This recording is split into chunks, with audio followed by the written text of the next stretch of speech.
আজকে খুবই মজার এবং খুবই সুস্বাদু একটি রেসিপি আপনাদের সাথে শেয়ার করব। আসসালামু আলাইকুম, আমি মেহনাজ। আশা করি সকলে ভালো আছেন। শীতের মৌসুমটা শুরু হবে একটা ভাব চলে এসেছে, সেটা বাজারে গেলেই বোঝা যায়। সরিষা শাক বাজারে চলে এসেছে, তো দেখি আজকে সরিষা শাকটা নিয়ে এসেছি। আজকে আপনাদের সাথে সরিষা শাক ভাজিটা শেয়ার করব। সরিষা শাকটা আমি ভালোভাবে বেছে ধুয়ে পরিষ্কার করে নিয়েছিলাম।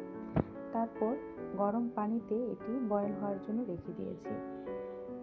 দেখতে পাচ্ছেন খুব বেশি বয়েল না, একটা বয়েল হয়ে গেলে আমি এটা নামিয়ে ছেঁকে নেব।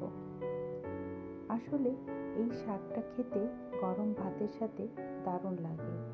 আর এই শীতের মৌসুম শুরু থেকে শুরু করে শেষ অবধি যতদিন এই সরিষা শাকটা থাকে খেতে বেশ ভালো লাগে।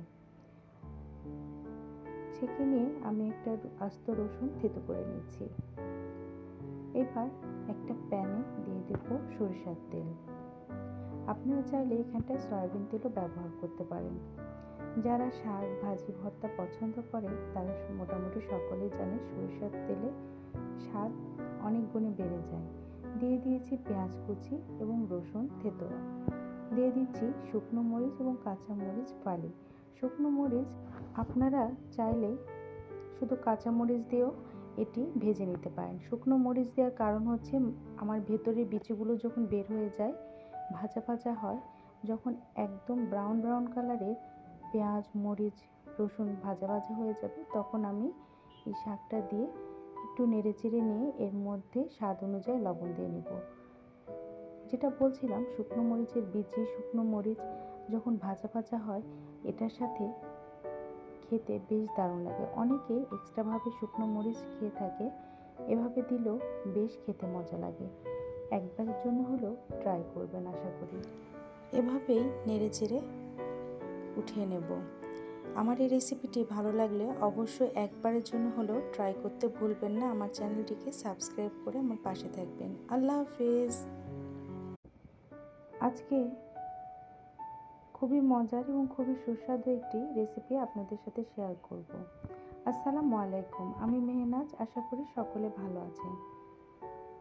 শীতের মৌসুমটা শুরু হবে একটা ভাব চলে এসেছে, সেটা বাজারে গেলেই বোঝা যায়। সরিষা শাক বাজারে চলে এসেছে, তো দেখি আজকে সরিষা শাকটা নিয়ে এসেছি। আজকে আপনাদের সাথে সরিষা শাক ভাজিটা শেয়ার করব। সরিষা শাকটা আমি ভালোভাবে বেছে ধুয়ে পরিষ্কার করে নিয়েছিলাম।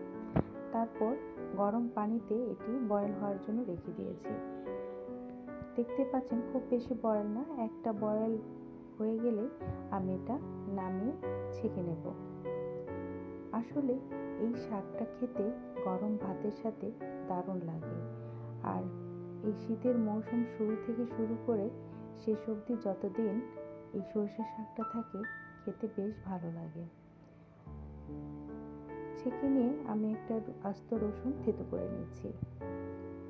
এবার একটা প্যানে দিয়ে দেব সরিষার তেল। আপনারা চাইলে এখানটায় সয়াবিন তেলও ব্যবহার করতে পারেন। যারা শাক ভাজি ভর্তা পছন্দ করে তারা মোটামুটি সকলেই জানে সরিষার তেলে স্বাদ অনেক গুণে বেড়ে যায়। দিয়ে দিয়েছি পেঁয়াজ কুচি এবং রসুন থেতো। দিয়ে দিচ্ছি শুকনো মরিচ এবং কাঁচা মরিচ ফালি। শুকনো মরিচ আপনারা চাইলে শুধু কাঁচা মরিচ দিয়েও এটি ভেজে নিতে পারেন। শুকনো মরিচ দেওয়ার কারণ হচ্ছে আমার ভেতরের বিচিগুলো যখন বের হয়ে যায়, ভাজা ভাজা হয়, যখন একদম ব্রাউন ব্রাউন কালারের পেঁয়াজ মরিচ রসুন ভাজা ভাজা হয়ে যাবে, তখন আমি এই শাকটা দিয়ে একটু নেড়ে চেড়ে নিয়ে এর মধ্যে স্বাদ অনুযায়ী লবণ দিয়ে নেব। যেটা বলছিলাম, শুকনো মরিচের বিচি শুকনো মরিচ যখন ভাজা ভাজা হয় এটার সাথে খেতে বেশ দারুণ লাগে। অনেকে এক্সট্রাভাবে শুকনো মরিচ খেয়ে থাকে, এভাবে দিলেও বেশ খেতে মজা লাগে। একবারের জন্য হলেও ট্রাই করবেন আশা করি। এভাবেই নেড়ে চেড়ে উঠিয়ে নেব। আমার এই রেসিপিটি ভালো লাগলে অবশ্যই একবারের জন্য হলেও ট্রাই করতে ভুলবেন না। আমার চ্যানেলটিকে সাবস্ক্রাইব করে আমার পাশে থাকবেন। আল্লাহ হাফেজ।